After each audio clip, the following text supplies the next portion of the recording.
বাংলাদেশ ও চীনের মধ্যে ২১টি সমঝোতা স্মারক ও ৭টি ঘোষণাপত্র সই হয়েছে। চীনের স্থানীয় সময় বুধবার সকালে চীনের প্রধানমন্ত্রী লি কিয়াংয়ের সঙ্গে প্রধানমন্ত্রী শেখ হাসিনার বৈঠকে এসব সমঝোতা ও ঘোষণাপত্র সই হয়।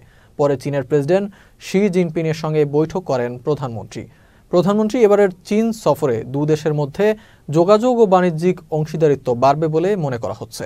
মারুফা কামালের প্রতিবেদন। চীনে ৪ দিনের দ্বিপক্ষীয় সফরে ব্যস্ত সময় কাটিয়েছেন প্রধানমন্ত্রী শেখ হাসিনা। সোমবার সন্ধ্যায় বেইজিংয়ে পৌঁছানোর পর থেকে একের পর এক কর্মসূচিতে অংশ নিয়েছেন তিনি। সফরের তৃতীয় দিন সকালে চীনের গ্রেট হল অব দ্য পিপলে দেশটির প্রধানমন্ত্রী লি কিয়াংয়ের সঙ্গে বৈঠক করেন প্রধানমন্ত্রী। এ সময় দুদেশের মধ্যে স্বাক্ষরিত হয় ২১টি সমঝোতা স্মারক ও ৭টি ঘোষণাপত্র। এর মধ্যে রয়েছে অর্থনৈতিক ও ব্যাংকিং সেক্টরে সহযোগিতা, ব্যবসা বিনিয়োগ, ডিজিটাল অর্থনীতি, অবকাঠামো উন্নয়ন, দুর্যোগ ব্যবস্থাপনার মতো গুরুত্বপূর্ণ বিষয়। এর আগে সেখানে দুই দেশের প্রতিনিধিদের নিয়ে দ্বিপাক্ষিক বৈঠক করেন প্রধানমন্ত্রী শেখ হাসিনা ও লি কিয়াং।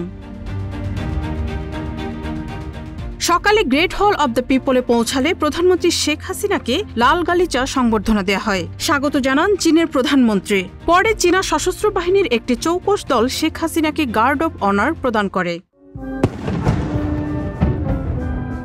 পরে স্থানীয় সময় বিকেলে একই স্থানে চীনের প্রেসিডেন্ট শি জিনপিংয়ের সঙ্গে বৈঠক করেন প্রধানমন্ত্রী শেখ হাসিনা। দ্বিপাক্ষিক বৈঠকে রোহিঙ্গা ইস্যু ছাড়াও দুই দেশের মধ্যকার ব্যবসা বাণিজ্য, বিনিয়োগ, দ্বিপাক্ষিক সম্পর্ক ও সহযোগিতা সহ আঞ্চলিক ও আন্তর্জাতিক বিভিন্ন বিষয়ে আলোচনা হয়। এদিকে চীন সফর শেষে ১১ জুলাই দেশে ফেরার কথা থাকলেও মেয়ে পুতুলের অসুস্থতার কারণে সফর সংক্ষিপ্ত করে একদিন আগেই বুধবার দেশে ফিরছেন প্রধানমন্ত্রী। চীনের স্থানীয় সময় রাত ১০টায় বাংলাদেশ বিমানের বিশেষ ফ্লাইটে ঢাকার উদ্দেশ্যে রওনা হবেন তিনি। ফ্লাইটটি বুধবার মধ্যরাতে ঢাকায় পৌঁছানোর কথা রয়েছে। Marufa Kamal, channel S news desk.